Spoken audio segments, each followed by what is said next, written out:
actually have two mezcals. We have Fidencio Sin Humo, which means without smoke, and this is a Scorpion 5-year. My New Year's resolution for this year was to give up gin and only drink mezcal. So that's what I'm doing.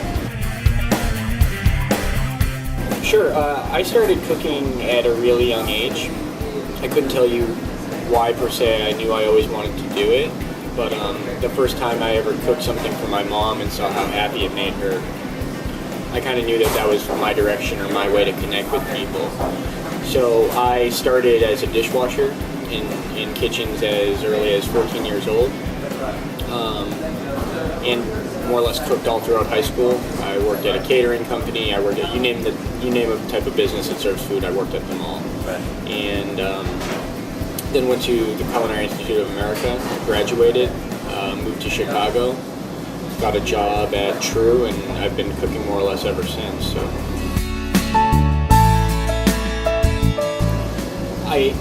I didn't take the most from any one kitchen. I took different things from each kitchen. At Clio, it was very much about intensity and producing perfect food under immense pressure. And it was also very much about spontaneity. The chef there, Ken Oranger, he would change his mind a lot. And I definitely absorbed that from him. I changed my mind a lot, and I feel like if I have an idea right then and there, I'm going to do it. Alinea was very much about intensity of a completely different nature. It's the most organized, most clean, most professional, most ambitious kitchen I've ever worked in. I hold Alinea as a model in terms of personal ambition, like what I should be striving for.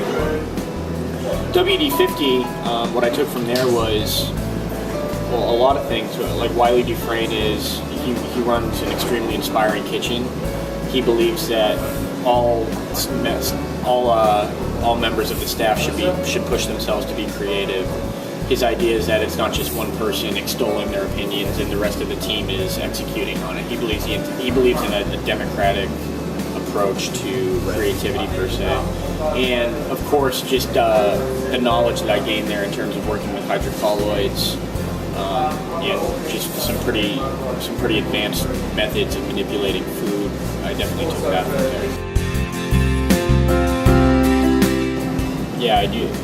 I don't think I could do it now. I don't think I could do it anytime soon. I think I have a lot more to learn about this cuisine, and to launch it now, or to say, well, here you go, New York City, this is what Mexican fine dining is, would be really arrogant of me. Because again, I'm a newcomer to it. It's an extremely broad, vast, and inexhaustible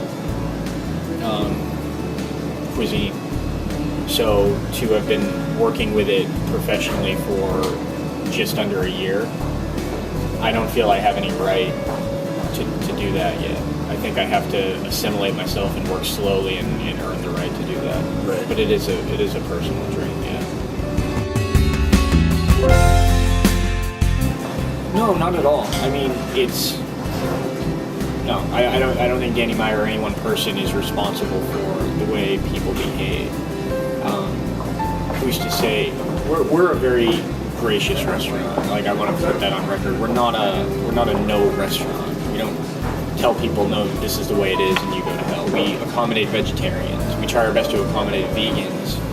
There's a difference between accommodating people and allowing them to cross the line and actually hurt the business. But the big ones are when you try to bring in food from outside, or more to the point, when you walk into my kitchen and insult me. If you didn't like something, that's fine. Too salty, cold, whatever. You have a legitimate gripe. I'm going to comp your food and I'm going to send you something else you like, because I want you to leave happy. But if you think my idea for a restaurant is stupid and you can't control yourself and you can't just keep it to yourself, well, then I take offense to that, because it's just rude, right? It's just not a human way to be. So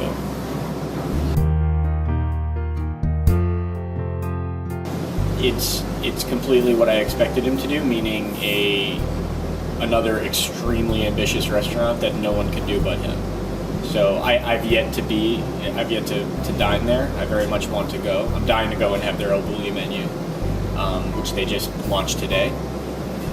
But yeah, I mean, Grant's just one of those guys. He's not looking for something easy or scalable or all those things that businessmen are looking for in a business. And again, what him and his team pull off, it's pretty magical. Masa. I mean, masa it's the skeleton, along with chilies and chocolate, it's the skeleton of Mexican cooking. And I don't really work with hydrocolloids all that much anymore. A little bit, but for different effect now. Now it's less about novelty, and now it's more about just pure functionality. But masa has more or less become my new hydrocolloid, because whenever using it with any other set of ingredients, it instantly gives it a Mexican focus, which is extremely important for this restaurant. But the functionality of it and the textures that we're getting from it are amazing. So this restaurant will try its hardest to make traditional shapes and forms, like sopes, like chalupas. Right. And it's important that we learn those. But we're also coming up with some exciting new shapes of our own. You know, we're learning how to make masa into a tuile. We're learning how to make it into a gel, it seems like in the next couple months there's going to be some exciting things to be done with it. I'll argue that New York City is the most competitive restaurant city in the world. And I mean, there must be something to it. There's chefs out there who have made it bigger than big. They have no reason to come here and risk what you risk coming to New York City, but some of them still do it. And I think, said really simply, I think everyone wants to hit a home run out of Yankee Stadium. So why I came was just, again, I'm pretty one-dimensional. I have no hobbies. I cook, and when I'm not cooking, I'm thinking about cooking, or I'm thinking about the restaurants. So as far as if you're that obsessed with restaurants and being a restaurateur, and you take it that seriously, I think this felt like the right city for me.